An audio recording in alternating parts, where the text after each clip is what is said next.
Good morning, Year 4. So, welcome to our fourth reading lesson of the week.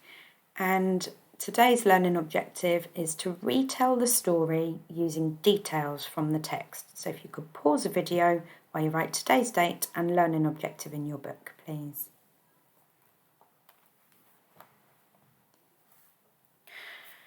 So, we left the story yesterday where King Arthur had been introduced to this idea that there was a sword, because his sword had broken, in the lake. And as you can see from the front cover of the book, I think this shows this part of the story, because there's King Arthur on the boat, and I think that's Merlin, and the lady's arm coming out of the lake holding this sword, which, if you remember from yesterday, is called Excalibur. So if we look at what the chapter is about, how Merlin brought King Arthur away from the field of battle, well, we've done that bit yesterday, how the king found a noble sword and how he again fought with it and won that battle. I wonder, can you remember who he wants to fight? And how do you think that battle is going to go? Well, let's find out. So I'm just going to read the previous paragraph before I move on. We're on page 38. I want to try, Arthur said, and the men set off. After a long journey, they found the lake. It was surrounded by lilies and daffodils. Almost at once, a woman's arm came out of the water. She was holding the most beautiful sword Arthur had ever seen. It was made of pure gold and many beautiful jewels. Just then, a fairy approached. Her silky jet black hair was so long that it brushed the ground as she walked. Arthur got off his horse to greet her and learned that she was Nymue, chief lady of the lake. Because she sensed something good in him, she told Arthur a secret. She and the other ladies had created the lake to hide the beautiful castle that lay beneath from human eyes. She also told Arthur there was only one way a human would ever cross the lake without dying. Will you show me? Arthur asked. No man may win that sword, Nymue replied, except he who is beyond fear and blame. Arthur sighed, for although he tried to be brave, he often scolded himself. Still, he told Nymue, he wanted to try, and that was all she needed to hear. So she begins to want to help him, doesn't she? At first she says, no, nobody's done it, and we know it's a dangerous thing because it says a human can never cross the lake without dying. But she begins to want to help him. I think she sees his good character. Arthur thought he would need to swim, but Nymue blew a whistle and a magical boat appeared at the shore. That boat took Arthur into the centre of the lake. From there he was able to reach out and take the sword no knight before him had ever been able to touch. Just like that, Excalibur was his. And now we know what he wants to do with that sword. We know he wants to go and get revenge, don't we?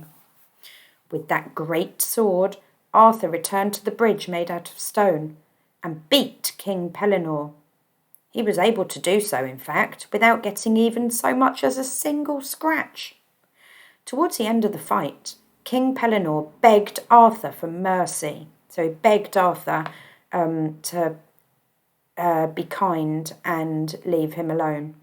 He promised to surrender if Arthur spared his life. So if Arthur let him go, he said he would give up. Arthur decided he would not only spare King Pellinore, but he would give him back his power. In exchange for this, Arthur asked Pellinore to give two of his sons, Sirs Aglaval and Lamorak, as more hostages of peace. The boys would go on to become famous knights. So basically, King Pellinore had to give two of his sons to Arthur so that he could be saved so that Arthur would spare his life. And they were hostages of peace. And what that means is that if King Pellinore started another battle, then the boys would die. And he knew that King Pellinore wouldn't want to do that.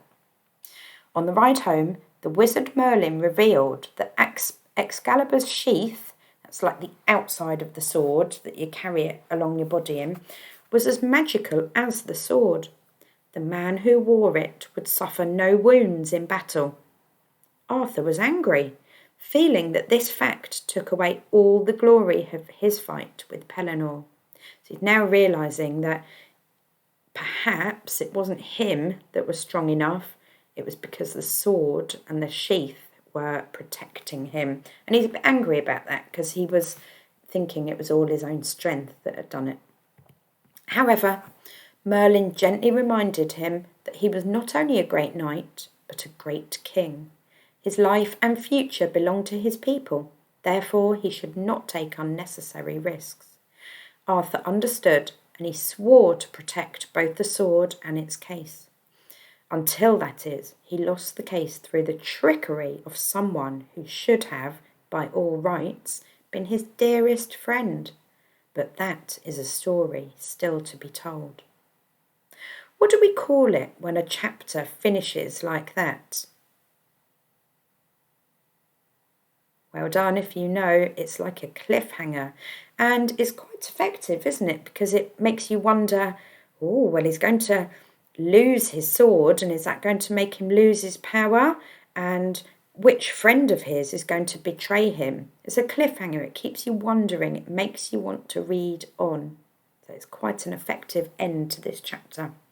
So what we're going to do today is you might need to read back between pages 29 and 41.